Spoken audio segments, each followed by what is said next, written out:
Lo primero que nos deja, en mi criterio, es haber ratificado el diagnóstico. Los periodistas generalmente estamos informados y ya sabíamos el diagnóstico sobre la economía, que no goza de buena salud y que se podría decir que está en las últimas, ¿no? Además de ese diagnóstico, se han hecho comparaciones con las situaciones de otros países y también se han trazado líneas, posibles caminos de solución. Y es ahí donde ya esta es una conclusión de las personas que hemos asistido y en mi caso, pues una conclusión personal. ¿Qué es lo que diviso a partir de lo que se ha tratado en Boston? Cualquier gobierno que entre tu fin, sea de izquierda o de derecha, tiene que asumir medidas económicas, ¿no? De reducir el gasto fiscal, levantar la subvención a los hidrocarburos y generar ingresos. Cualquier gobierno que lo haga va a tener problemas en la aplicación.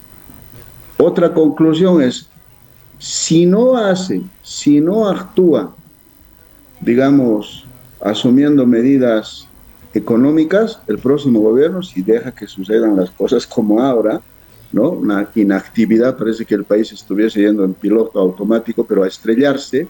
Si no hace nada el próximo gobierno, no creo que dure en su gestión.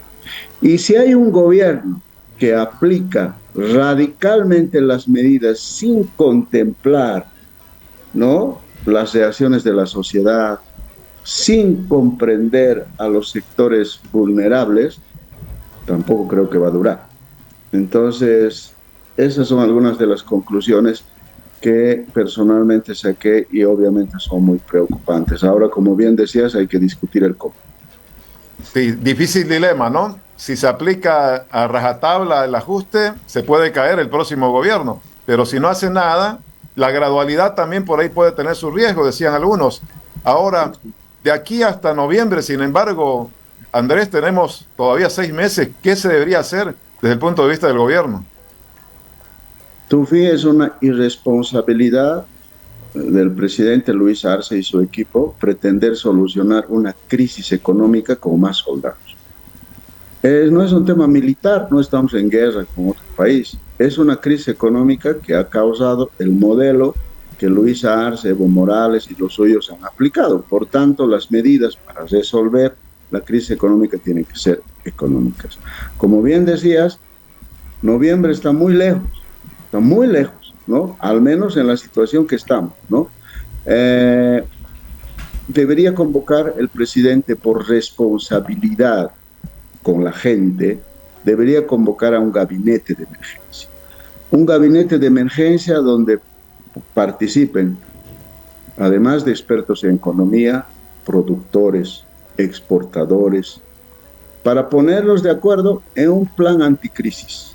Y si bien no asumir reformas profundas que se lo va a dejar al próximo gobierno, al menos deberían asumirse algunas medidas que van a evitar que el desastre económico sea peor. Andrés, ha sido testigo también de las presentaciones de ideas de solución por parte de 6 candidatos que estuvieron en este foro. ¿Qué te han parecido las exposiciones? ¿Tenés particularmente alguna evaluación candidato por candidato? ¿Alguna que no te convence menos o más? ¿Será porque tantas elecciones hemos cubierto, Tufi, que a mí todos los candidatos me parecieron que decían lugares comunes? A ver, ¿a qué me refiero con lugares comunes? Que hay que recuperar la democracia porque la democracia es buena, sí, ya sabemos que la democracia es buena. Hay que recuperar el Estado de Derecho porque el Estado de Derecho ha dejado de existir, pues ya sabemos que hay que recuperar el Estado de Derecho. Lo que yo esperaba de los gobernantes o de los participantes, en este caso los candidatos Tupi, esperaba que puntualmente señalen, vamos a asumir las siguientes medidas primero para estabilizar la economía. Primer día, primera semana, segunda semana, con quiénes van a negociar, a dónde van a acudir, si van a acudir al Fondo Monetario, al BID, al Banco Mundial, y qué condición, y si les va a poner condiciones, cómo van a reaccionar, cómo van a proteger a las poblaciones vulnerables si va a haber transferencias directas o no. Pero eso, y además, después de estabilizar la economía tufí, pensé que iban a plantear, bueno, para que no repitamos la historia de la economía extractivista, de depositar la esperanza en los recursos naturales, que bien sabemos desde la escuela, por eso se llaman recursos no renovables, se van a acabar en algún momento. Entonces pensé que iban a plantear en el horizonte cuál debía ser que iba a generar la riqueza a Bolivia. Porque la riqueza de los países no está en los recursos naturales, es decir, la riqueza de los países está en el cerebro de sus habitantes, en la formación de sus ciudadanos, en la calidad de sus instituciones, porque la formación de los estudiantes cuaja, se traduce en la calidad de las instituciones, y esa calidad de las instituciones genera bienes intangibles que luego se monetizan. Lo último, Andrés, las secuelas o las repercusiones, por lo menos algunas que se han escuchado, criticando, cuestionando que se discuta en Estados Unidos la solución de los problemas en Bolivia, inclusive por ahí algún planteamiento de que, por ejemplo, Marcelo Claure venga a Bolivia a discutir o generar un espacio de debate. ¿Qué te parece? ¿Cómo lo has visto? No, me recordó lo que hace mucho tiempo leí en un libro. Hay dos tipos de pueblos, tufí. Aquellos pueblos que llegaban a un lugar y quemaban los libros que habían encontrado, ¿no? Después de haber invadido, torturaban a la gente, a los líderes, y prácticamente lo borraban del mapa. Y aquellos pueblos que llegaban y en lugar de quemar los libros, de torturar a la gente que sabe, los tenían de su lado y bebían de esos conocimientos. La humanidad, tufí, ha progresado porque han tenido creadores de conocimientos. Los pueblos han empezado a despegar porque han tenido creadores de conocimientos. Y ningún conocimiento, tufí, nace de la nada, ¿no? Aristóteles ha tenido que educarse con Platón, Platón ha tenido que seguir a Sócrates, Sócrates ha tenido que saber de Parménides, de Anaxímenes, de todos los presocráticos, y después todos los otros han tenido que estudiar a estas personas para transformar o para crear nuevos conocimientos. Los hijos de los romanos tenían como profesores a los griegos. Nunca han dicho, no, que no, los griegos, que no los vamos a tener en cuenta. No.